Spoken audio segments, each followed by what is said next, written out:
Ezra Hashem. Today's daf is Masechta Baba Metzia Daf Kuf Tes 109, and we're going to start right on the Mishnah on the very top of the page. So the Mishnah says, Hamakabel Soda Mechavere, a guy who rents a field from his friend. Okay, you rent the field from your friend. You can do whatever you want with it for less than 7 years. L'shana mu'atis, you're using it for less than 7 years. So the Mishnah says, you can't lo yizre'enu pishtin. Don't plant flax on that field, because if you're going to plant flax on that field, it'll take another 7 years till the field regains its strength, and you're only renting it for 3 years. So you cannot abuse your rental agreement by planting something that will very much weaken the field. And the Mishnah says that number 2 is ve'ein loy bikaris shikma. If there's a sycamore tree on that field, and basically you rented the field to plant, let's say, wheat, but there happens to be a sycamore tree on that field, so then the Mishnah says, "Hi, Steve, we just began." So the Mishnah says that you have no rights to use that sycamore tree and cut it down and sell the pieces of wood for somebody who's in the construction business, because it will take 7 years from the time that for the tree to regrow what you cut off. So that's not part of the agreement. We're in the Mishnah on Daf Kuf Tesam and Aleph. So the Mishnah says, Kiblo hemenu l'zayin shanim. If you made a rental agreement for somebody to rent his field for 7 years so that you can plant and do whatever you want with that field, so then Shani Rishayna, just the first year, Yizra'ena Pishtin, you can plant flax there. Now, because even though flax weakens a field so much, but it'll take 7 years for it to recoup its loss. And therefore, by the time you're giving the field back, the field regained its strength. So there's no problem with you using and planting flax for that field. And the Mishnah says, "V'yesh loy b'koros shikma," and you also have the right to use the sycamore trees in the field, even though you rented the field for how long? For 7 years, and now you have a sycamore tree. You want to just chop it up a little bit so you can sell the wood. You have a right to do so. Why? Because it'll take 7 years for it to regrow, and you rented it for 7 years, so you're permitted to do so. So basically, the idea of this Mishnah is that you cannot abuse the field even if you rent it. You have to, if you're renting it, you have to be fair with the owner of the field. So the Gemara, Amar Abai says, Abai is talking about the first case of the Mishnah. You rent the field for less than 3 years, and there are sycamore trees. So the Mishnah says you're not allowed to chop wood off that tree and sell it for beams in the construction business, because it's not it's not, at the end of the day, you're just renting the field to plant on it. So the Mishnah says, B'koire shikma ein. Abai says you do not get the right to cut the trees on the field for the beams of the sycamore tree. Ein lo, you don't have that. But the Mishnah says, B'shvach shikma yesh loy. Wow. That means that the renter gets a refund. He gets a refund. What kind of a refund does he get? On the enhancements of the sycamore tree. During his time of rental, the tree, probably because of how he was working the field, grew. And therefore, that appreciation of the tree really is the result of the hard work of the person that rented the field. And therefore, even though he can't cut the tree down, but the appreciation of the tree belongs to him.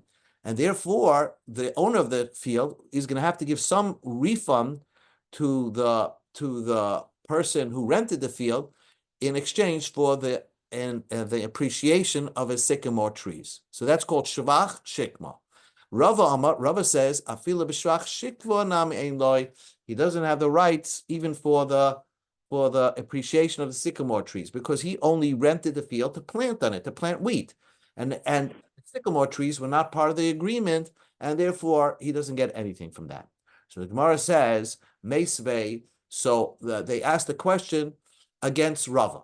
And the Mishnah says, Hamakabel Sada Mechaveiroi, if someone rents a field from his friend, Vigiyas mani lotzais, and the term is over, Shamalai, Bezdin makes an estimation of what his refund should be.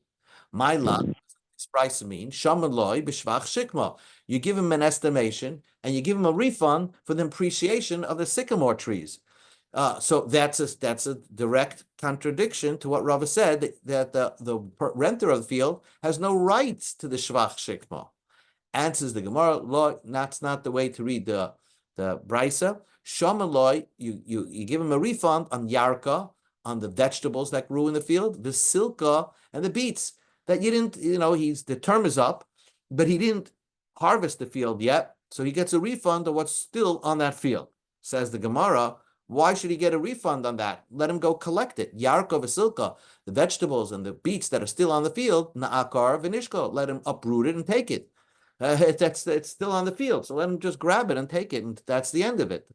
Answers the Gemara, the Bryce is talking about where it's not the day of the marketplace. In other words, it still needs to ripen, but the term is up on the agreement. So he's basically giving back a field which has some vegetables and beets that he did not harvest. So therefore, the Bryce is teaching you that the owner of the field has to refund to the renter that yarko v'silka, the vegetables. But the appreciation of the sycamore trees, that does not get a refund to the renter. So the Gemara says, Toshma, come in here, another Bryce, a question against Rava. If you accept if you rented a field from your friend, so come Shemitah times, you have to, the term is over, the agreement is over. Says the Gemara, that's not true. Shvius mi komafka ara. Does, when Shemitah arrives, the agreement becomes null and void? Why not? Why can't the agreement just be in effect during Shemitah? It's not your field anyway, and you're not going to work it on Shemitah, so you'll start working it after Shemitah. Let's say the agreement was you rented a field for 5 years, and during the 5 years, let's say after the second year Shemitah comes, so fine, that doesn't make the whole agreement null and void. So what does the Brisa mean? Ella, Ema, you have to say the Brisa means like this. If someone rents a field from his friend, and it's now Yoivel, Shamaloi, he gets a refund. Now he gets a refund from now that the agreement now becomes null and void. Says the Gemara, what do you mean? If you rent the field from your friend, again the same 5 years, and during the 5 years you have Shemitah and Yovel, Vakati Yovel mi mafka kablonas, does it like make null and void your rental agreement? Why should the rental agreement become null and void? The only thing that Yovel does is make null and void any sales agreement. A sale agreement that's forever then comes from Yovel. The sale agreement is null and void, and the seller gets back his field.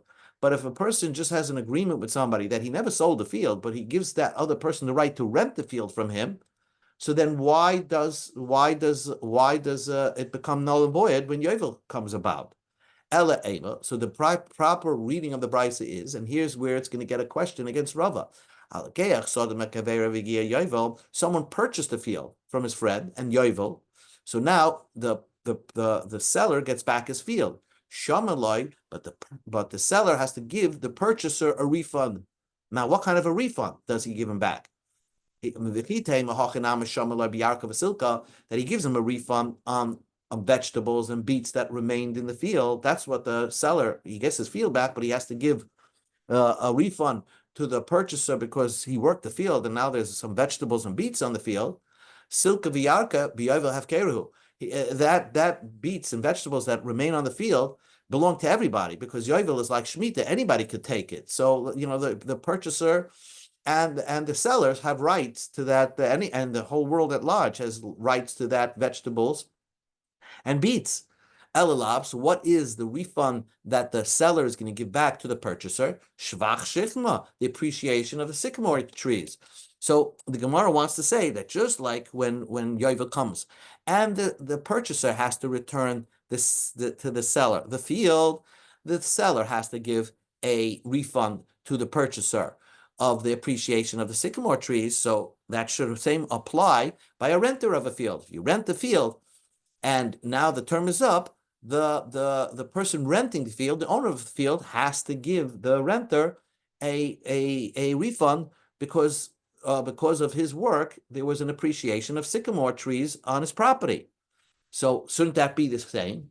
So this was a question against Rava, because Rava said that nobody gets a refund for appreciation of sycamore trees. Answers the Gemara, Abaya Liba de Rava. Abaya answered this question, and he was defending Rava. Shana Hasam over there, it's different. The Omakrov Yotza Mimkar Bayis Mimkar Chayzer Shvach and Chayzer. The Torah tells us that the Torah specifically says by Yovel, the purchaser has to return the field back to the seller. But if there was an appreciation of the sycamore trees, then that doesn't go back automatically to the seller. The seller has to pay for that appreciation. And there's a special pasuk by Yovel that the seller has to pay for that appreciation. So v'nigma minei. So let us say that even by a renter, a guy who rents his field should also pay for the appreciation of sycamore trees. Answers the Gemara, not true. Hasam over there by Yovel Zvina Ma'alihu. Really, it was a complete sale. When a person sells a field, that's 100% sale to the purchaser. So the appreciation really belongs to the purchaser because the purchaser really owns the field. But the Yovel Afkos of the Malki. The Torah says by Yovel, the Torah takes it away from the purchaser and says you have to give it back to the seller. So the appreciation really belongs to the purchaser. But when you rent the field, the field never really belongs to the renter. So any appreciation of sycamore trees really belongs to the owner of the field. And therefore, the owner of the field does not have to refund to the renter of the field any appreciation of sycamore trees that he had during the term of the rental. Now the Gemara says like this. No, new story over here. Rav Papa Kabal Arel Aspasto. Rav Papa rented a field. Okay, he rented a brand new field, plain field with nothing on it. Tali.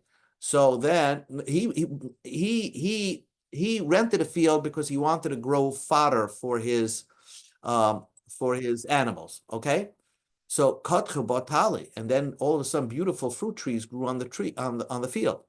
Komistalik, when the term was up, Amalu Havli Shvacha. He told the owner of the field, you have to pay me for the beautiful trees that grew on the field during the term of my rental. Amalei Rav Sheshu b'Rebbe Ida Rav Papa. So Rav Sheshu said to Rav Papa, El me'atra dikrim va'alam hachnami deboyer mar shvachi. If there was trees to begin with on the field, not brand new trees that grew, but you had date trees and they got stronger, would you say you would that the owner of the field would have to pay you for the appreciation of those trees? Answers the Gemara, Amalei. So Papa said it's very different. Hasam lav adaita de hachinoches. If I take a rent the field and there are trees on that field, so I'm not thinking about taking any of the appreciation of those trees because I'm renting the field to plant something, animal fodder in the field. And therefore, I don't plan to use this space of where those trees are. Over here, I rented a brand new field with nothing on it. It so happened that I was lucky that trees grew. So therefore, I want to get paid for that because that's part of the field that I had in mind when I rented it. Come on, says the Gemara. So who are you aligning yourself, Rapapa? Abaya? Are you aligning yourself with Abaya? The Alma b'shvach shikma yeshloi. The Abaya says you get the appreciation of the sycamore trees. So it wouldn't make sense that Rapapa would agree with Abaya. So the Gemara says, Hafila Tamer Rapapa. Rapapa will say, I could go like Rava. Hasam les lepseda. When a person rents a field and there are sycamore trees on that field at the time of the rental, so he had no intention to plant where the sycamore trees are, so he had no loss. Abahacha over here, ikapseda. He's losing out. I lost out because I rented a brand fresh field with nothing on it. Now trees grew on that field. The space of where those trees are, I could not plant what I wanted to plant. So therefore, I want to get paid for that. Amalei. So Rav Shesha said to Rav Papa, what do you want to get paid for? My pseitcha. Yada the aspasa. Shekal yada the aspasta v'zil. All you need to get paid back is what you would have planted in the space of those trees, which would have been animal fodder. So take a handful of animal fodder, the space of those trees, and go. You don't have to make a whole federal case out of this. So Amalei, so Papa said, not necessarily true. No, I wanted to spend kirkuma, saffron, rishka, rabbi. I wanted to spend a very expensive saffron in that place. So I not necessarily did I want to plant animal fodder there. Amalei. So Rav Shesha said to him, okay, Galus adaitit l'mishrav istalik avatata. You already told us that your intention was to plant something in the space of where the trees grew, and then as soon as it grows, you'll take it, whatever grew there in that space. Shakal kirim rishka v'zil. So estimate the space, and whatever saffron, expensive saffron you would have had there, you could have taken, whatever that's worth. You only have the value of the tree, the wood of the tree. The tree itself you don't own, and the value of the wood of the tree to cover the losses that you would have been able to use that space to be able to plant fancy, expensive herb there, expensive saffron there. That's what's the only thing that you can get. So he agreed with him on that. New story. Rabbi Barabaya. Rabbi Barabaya kabel arav ahada le mishnisa. He he uh he rented a field, and around the field there was areas where it was unplantable. It was like a bedrock where it was unplantable. But nevertheless, kotchabe zarata. Some trees called zarata grew on that bedrock, which Rabbi Barabaya would have never have used that part of the field to plant anything there, because it was unplantable for the kind of things that he was planning to do, wheat. When the term was over, I want to get paid for those trees that grew on that bedrock. Rapapi said, you're totally wrong over here. Since you come from a shaky family, and the family has a lot of sicknesses to it, Rabbi Barabaya came from the house of Eli, and the house of Eli, they died young. So that's why you're saying things that really are really not are very shaky claims.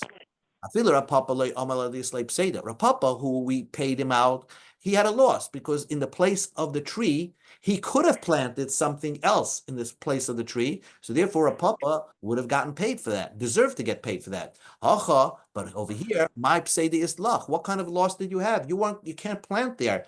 It was bedrock. It was hard rock. It just so happened the tree grew there, but you couldn't have planted in that space. So therefore, you didn't incur a loss. Therefore, you don't get paid for that. Says the Gemara. Till now, we talked about renting a field. There's another arrangement called like the planter of a field, where a guy says to you, I'll plant you a field and I'll take all the expenses, but instead of renting the field, whatever grows from the field, I'll give you, let's say, 30% or 50% belongs to you and 50% belongs to me. Sort of like a hedge fund arrangement. So this is the Gemara, Rav Yosef Havale Hahu Shatola. Rav Yosef had this guy who worked this field, and he was a planter. So, and the arrangement was, let's say the planter gets 50% of the produce. So, Shechev, he died. Ushvak Chamisha Chasbonasa. He left over 5 sons-in-laws to take over his job. Now, basically, you have 5 people instead of 1 people responsible for planting Rav Yosef's field. Now, Rav Yosef doesn't want that. And he wants to fire these 5 son-in-laws. Now, Omar, he said, Ad Hidana, up until now, Chad, I had 1 person I dealt with. Hashta, now, Chamish, now that he died, 5 son-in-laws are now coming into the business, taking over. So Rav Yosef did not like this at all. Up until now, I had 1 person in charge, no one else, so the buck stopped by that 1 person, and I didn't sustain any losses. Hashta, now, Chamisha, I have 5 people working the field. Each one is not taking responsibility. They're relying on each other. And they're causing me a loss. So he has to get rid of these 5 people who are now planting his field. But the person that died, their father-in-law that died, he already planted the field. There's some benefit in the field right now. Amalahu, he told those 5 son-in-laws, if you take the the appreciation or the produce that was produced on this field up until your father-in-law died, and I'll give you your share, and then that's it. I'll hire somebody else. Mutav. Then we're all good over here. V'loi, but if you don't agree to that, no, you want to continue on, and you saying that you inherit your father-in-law's position, masalkina lahu b'loi shvacha, then I'm not going to pay you at all. The Amar Rav Yehuda, V'Teimer Rav Huna, V'Teimer Rav Nachman, Rav Yehuda said, Hai shatola deshachiv. If a planter died, Yarshim delay mistalkin luhu b'loi shvacha. It's not something that they could, the inheritors have a right to take over. And in fact, when the planter died and he left over something, he was in the middle of the job, and there's some benefit already in the field, the owner of the field does not have to give it to his inheritors. That's what Rav Yehuda said. Says the Gemara, the Lav Milsi. Halach is not like Rav Yehuda, so he really would have to pay that. So that's where the Gemara leaves it at that. That even if he dies, this job could be inherited by his inheritors. Says another new story. There was this planter. The Amalahu, he was so confident of his planting skills. He said, "I mafsedina misalkini misalkana." If I cause a loss from planting your field, what you normally would get, let's say this field would yield 100,000 pounds, and he says, if I do anything less than that, afsid, I will take the loss. So basically, did he really mean that? Because some things are beyond his control. So, and let's say the Gemara says afsid. He happened to be that when he took over the job, he didn't produce it like he produced in previous years. So Amar Rabbi Yehuda, mistalik b'loi shvacha. He goes and doesn't take any benefit of the field at all because for what he lost. But Rabbi Yehuda is so strict that even if he made only 90% of what the field normally does, he wouldn't even get that, a share in that.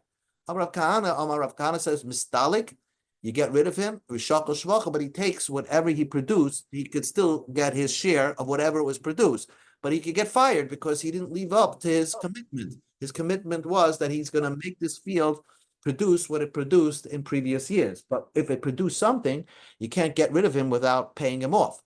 But Rav Kahana would agree, the Omar, if he said, because they know mistilkin b'loi shvacha, mistalek b'loi shvacha. Rav Kahana would agree that if the guy was so with full of hubris and said, if I cause you any loss, you don't have to pay me at all. He said that straight. Then right, if it underproduced, you don't have to pay for anything because he didn't keep up to his word. Rava said no. Asmachtahi. That's a boastful comment, and really, maybe he didn't mean it. Asmachta loikanya. Basically, a boastful comment is not considered a commitment. So therefore, the person that made that statement didn't really mean that. It was just a sales practice so he can get the job. So therefore, even if it didn't meet up to the standards of this field that what it produced in previous years, you still have to pay him. So the Gemara asks one question. If